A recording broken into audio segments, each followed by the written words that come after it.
Instead of spending her salary on luxury holidays, she got a mortgage for a flat in Dundee, saved for a car and felt she had plenty of time to meet Mr. Right, get married, have children, as well as travel. So she was left heartbroken when she was diagnosed with motor neuron disease aged just 29, depriving her of the future she had planned. Since her diagnosis on August 12, 2019, Jo has written a blog charting her journey with MND to raise awareness of how it affects people living with the rapidly progressing terminal illness. 3 weeks after receiving the crushing news, she wrote, "I know I'd make a great wife, a great mother. And heartbroken that I don't get to experience that.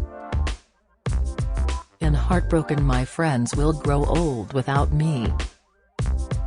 Jo, now 31, is backing a Sunday Express crusade calling for £50 million of government funding for an MND research institute to coordinate research for effective treatments and hopefully a cure.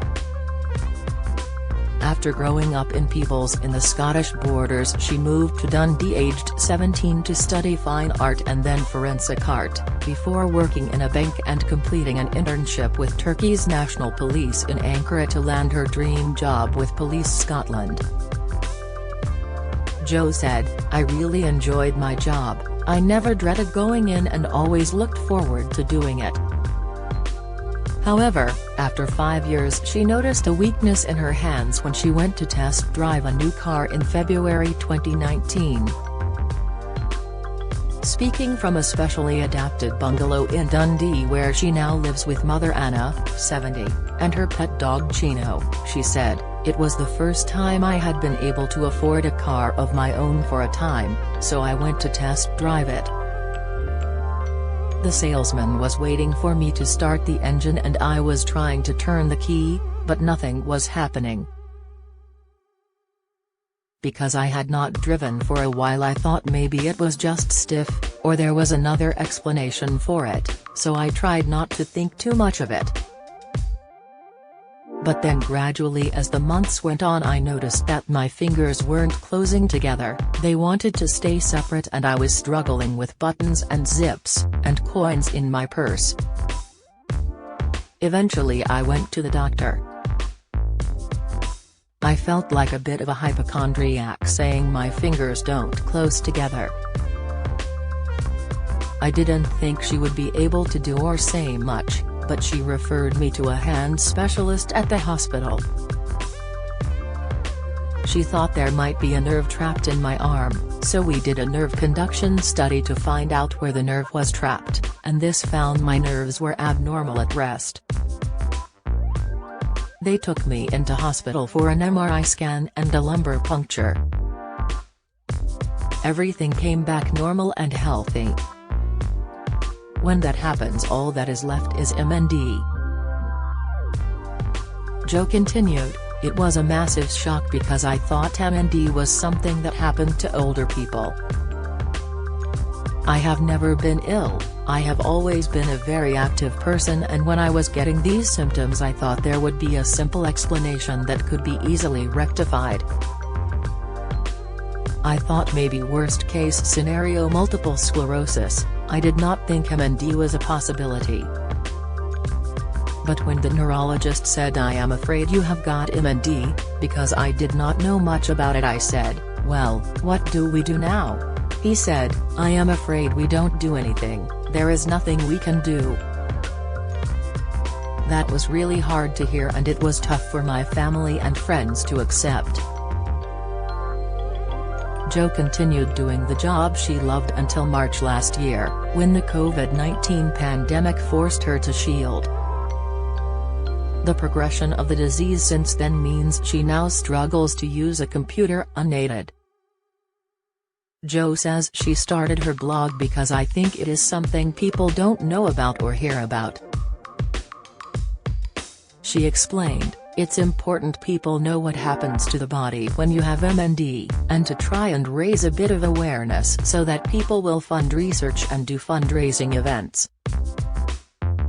She added, "In the 2 years I have had MND, it stripped me of every part of my independence. I have gone from working full-time and living alone with my dog to living with my mum, needing carers 4 times a day and not being able to work. I need help with absolutely everything, from washing and dressing to feeding. I wear a ventilator at night because my breathing isn't strong enough when I'm flat on my back. It's so devastating. There needs to be a breakthrough to find some form of treatment and hopefully one day a cure." This is why she is backing our crusade for government funding for nationally coordinated targeted research into MND. Jo said, "We have progressed so much with so many other illnesses, like cancer and HIV, you can now treat them, there are options. For MND there are not any options and I feel it has been left behind. It takes such a long time to find something and it has to go through so many stages if it is a new drug, for example. But MND does not wait. If I could send a message to the government it would be that MND affects 1 in 300 people. We desperately need something, even just to slow it down, even if we don't find a cure, to give people a better quality of life, so it's not as devastating a terminal illness and something you can live with and have a certain quality of life. A properly targeted amount of funding could make a real difference in moving research forward more quickly." Comment by Rachel Maitland. "When I joined MND Scotland last month I was shocked to find out how little investment is currently given to this debilitating and utterly devastating disease. People like Jo show us this disease could happen to anyone, at any time in their life. MND does not discriminate and it has robbed Jo of the future she saw for herself. This really brings home the cruel impact this illness has on the 5,000 families across the UK currently living with MND and the many more that will be affected in the years to come. Since joining the MND community in my new role, I have been truly touched by the incredible support MND Scotland receives from communities across the country to further this cause. But it shouldn't just be down to people living with MND, and their friends and families, to raise the funds needed to find a cure. In 2018, MND Scotland funded the first MND clinical drug trial in Scotland in over 20 years. In January 2020, thanks to a £1.5 million investment from the charity, the biggest ever MND clinical trial in the UK was launched. This shows the extraordinary progress that can be made within a few years if funds are invested. Just think what £50 million over 5 years could do to accelerate research into MND. That's why we have joined forces with MND Association, My Name 5.E Foundation, people with MND, clinicians, researchers and industry, to drive our United to End MND campaign forward. Together, we have a real chance to make significant and meaningful progress in research, but we cannot do it alone. It's fantastic to have the backing of the Sunday Express to make sure we keep this important issue front of mind, and drive home the importance of continuing to invest in targeted MND research.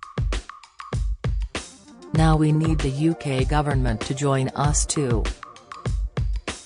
With government support we could establish and support a virtual MND research institute to focus on creating a world-leading drug discovery and development program, developing a sustainable MND trials platform and implementing a rigorous clinical research program. MND is not incurable, it's just underfunded and people with MND do not have time to wait. We need the UK government to unite with us so we can see effective treatments being developed in the next 5 to 10 years. Rachel Maitland is the chief executive of M&D Scotland. Read show's blog here.